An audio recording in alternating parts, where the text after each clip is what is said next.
各位觀眾大家好，歡迎嚟到香港颱風追蹤站 HKTCS， 我係成員阿高。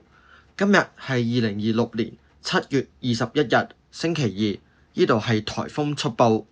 今日會主要為大家提及 92W 低壓區嘅最新動態同埋預測，另外亦都會講香港未來嘅天氣簡述。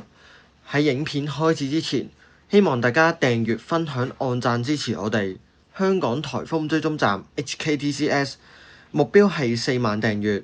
歡迎大家加入本頻道其他社交平台，而連結亦都會擺喺留言或者資訊欄區嗰度，亦都歡迎大家用 Super Chat、Super Fans 係支持我哋。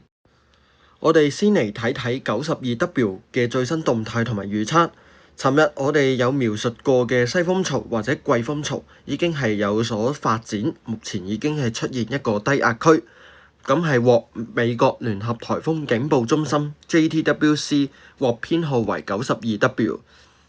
可以喺衛星雲圖亦都見到佢嘅對流活動咧係逐漸增加，而且亦都係嘗試建立一個嘅低層中心。預計呢個系統未來24至48個鐘內啦，就可能成為熱帶氣旋嘅啦。如果順利發展之後，而日本氣象廳升格佢為熱帶風暴之後，亦都係會將佢命名為紅霞。我哋睇睇最新環境嘅分析。咁受惠於一啲垂直風切變啦，喺92附近咧，其實係有啲減弱嘅跡象嘅。咁而家垂直風切變都係比較低嘅水平啦。高海水表面溫度同埋潛熱，亦都係支持佢未來1-2日環流係繼續整合。咁環流大細方面啦，就大致喺中等啦，唔會去到好大好細嘅情況。喺副熱帶高壓脊嘅邊緣，佢就預計會向西北偏西嘅方向啦，圍住佢嘅邊緣移動，咁靠近呢個呂宋附近海域一帶。我哋詳細嚟睇下各大電腦或者 AI 集合預報嘅一啲預測。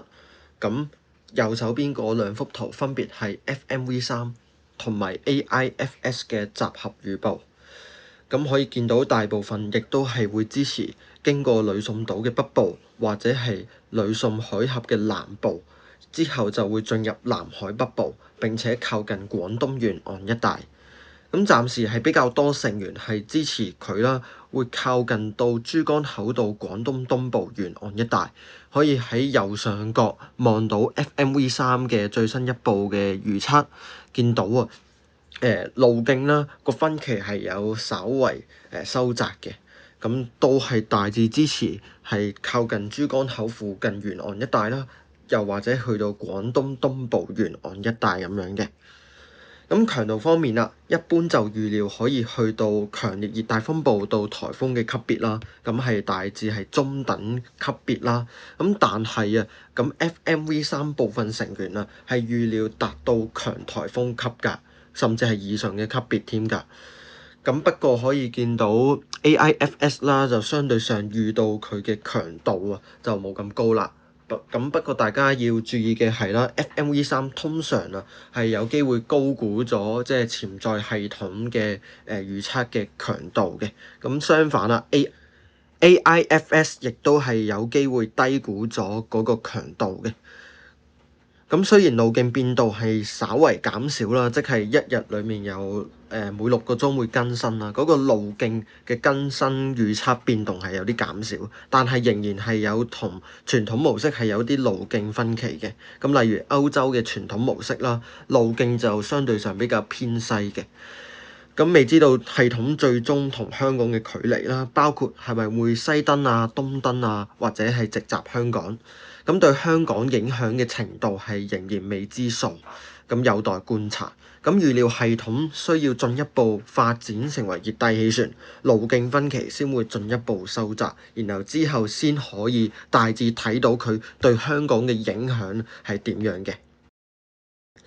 所以就可以見到而家路徑同埋強度咧，亦都係出現分歧嘅。咁喺路徑分歧方面咧，主要係進入咗南海東北部之後，佢嘅路徑嘅偏西又或者偏北性，咁將會影響佢會唔會直襲東登或者西登香港。預計呂宋地形、副熱帶高壓脊嘅形態，亦都會影響呢個系統嘅走向。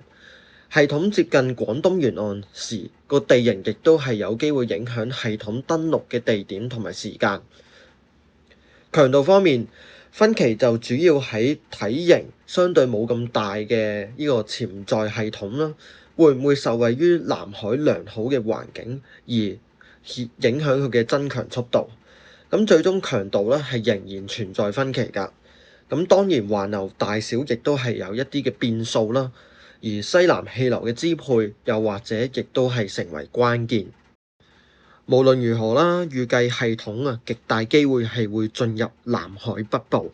咁當系統形成之後啦，並且開始靠近啦，咁天文台就會發出特別天氣提示啦。咁提及呢個潛在風暴啦，對香港嘅影響程度。如果有需要嘅話，亦都可能會考慮一啲掛波嘅評估時間咁樣嘅。咁但係由於系統嘅預測路徑分歧，仍然係會影響香港最終天氣惡劣嘅程度。現階段唔適宜講會掛到乜嘢嘅風球，或者叫做熱帶氣旋警告信號。咁到時大家就留意本頻道影片或者直播嘅更新，同埋天文台發放嘅最新消息啦。咁有計劃禮拜週末啦，到下個禮拜初啦，禮拜一、禮拜二嗰啲人士咧，去戶外活動嘅話咧，請適當更改或者取消你哋嘅行程，特別係一啲水上活動。咁無論如何，香港天氣預計亦都係會轉差。我哋再睇埋香港天氣嘅預測啦。咁今日我哋仍然受到低壓槽影響啦，特別係今朝早到中午嗰啲時間有時雨勢都比較大，咁出現一啲驟雨雷暴咁樣嘅。預計今日餘下時間亦都係會繼續有幾陣驟雨啦，大致多雲同埋有局部雷暴。